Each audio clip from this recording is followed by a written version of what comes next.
So, as we are a month away from starting the new year of 2024, I wanted to address the elephant in the room for this video. For the past few months, many users on X have been vocal about how badly the AEW product has been. I'll admit, the booking of the product lately has been hit or miss. I'm like, why the fuck did Jay White lose that full gear, man? But I digress. Tony Khan just introduced the Continental Classic. For the past 3 weeks, the tournament has been positively received. It makes the stakes feel higher and more important. As a result, Dynamite and Collision have been showcasing the tournament weekly, giving us exciting matches in the league shuffle. However, each match has a 20-minute time limit and we get 6 matches a week. It's valid to say that there is going to be a conflict of interest. What do I mean by that? Well, it means that because of the significance of the Continental Classic, some matches and segments won't make it to the cut due to the given TV time. In other words, there won't be much of a variety. This has severely affected the women's division in AEW. You'd be surprised that there is a crowd that is bothered by it, but I do understand that Tony Khan is doing everything in his power to keep AEW afloat in these trying times.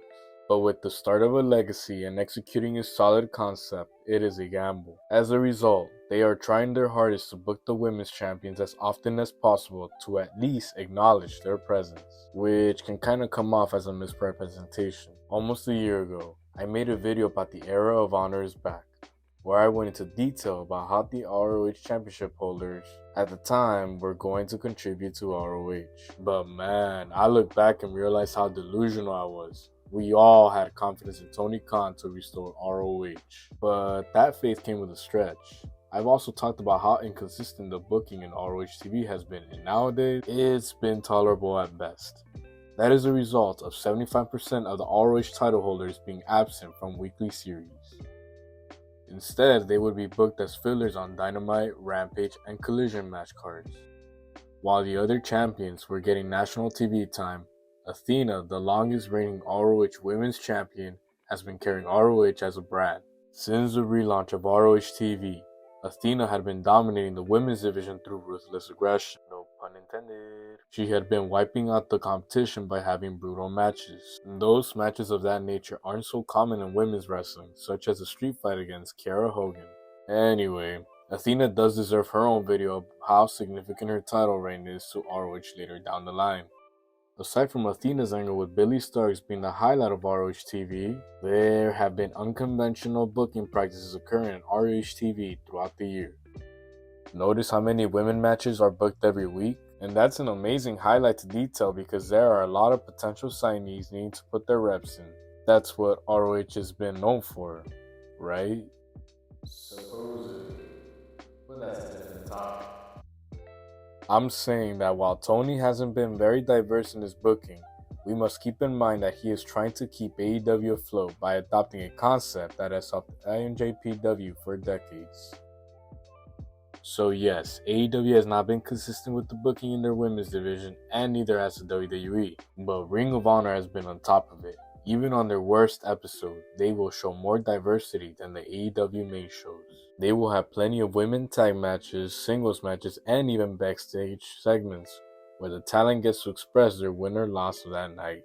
Amongst the standout women's tag teams that stood out in the brand are the Renegade Twins, Charlotte and Robin Renegade. Charlotte is a methodical twin with straight hair. Robin, on the other hand, has curly hair and the attitude. I wondered to myself, where do I start with her? That girl is wise beyond her in-ring experience. Despite her win or loss record, she has demonstrated a good understanding of how to get a reaction, as well as a well-selected moveset to carry a match. I've been vocal about their potential all over my X and threads. If you haven't followed, go do that right now, bruv. Let's be friends here, shall we?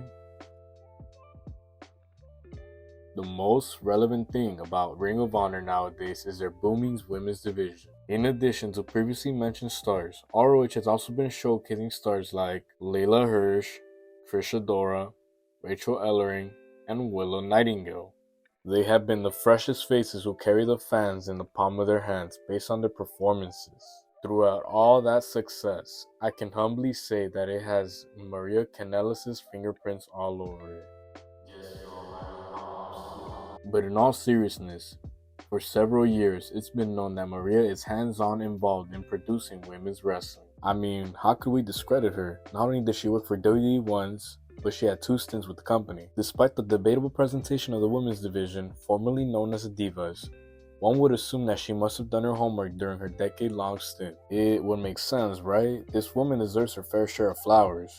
She is way brighter than what the WWE presented her in the past. Fun fact, Maria earned a degree in sports, entertainment, and event management through WWE's Talent Scholarship Program. That's wild. This gives her the advantage of being trusted to have a backstage role, so she can utilize her WWE experience. She does go by the alias the First Lady in Wrestling for a reason, as she indicated that it is a homage to the late Miss Elizabeth.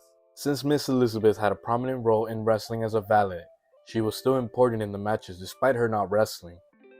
That's what made Maria resonate with her due to the involvement she's had as a valet and as a backstage producer. I could sit and talk about crediting Maria, but the credit goes also to the women in the ROH locker room. They have all put in the work by being captivating and talented to be praised as such. This also includes the top stars in the brand, such as a women's champion Athena and her opponent several hours ago at Final Battle, Billie Starkz. The fact that this was a main event of the brand shows how engaging women's wrestling can be with the right booking approach. The fans in attendance were chanting women's wrestling throughout the arena. These 2 women took it far with the brutality, and I must say, after watching this match, the sky is the limit for Billie Starkz. She managed to convince everyone the night before that she was a threat to Athena's reign. Even I was nervous when I saw Athena get dominated by Starkz. It felt like I had bet my entire life savings on Athena to retain. But I'm glad she won, because this would not have been the proper send-off to the AEW roster. This pay-per-view event was showcased solely on Honor Club. I hope y'all managed to catch the turn of events on X. If you haven't followed me yet, go do that right now, bruv. Also like this video. Peace.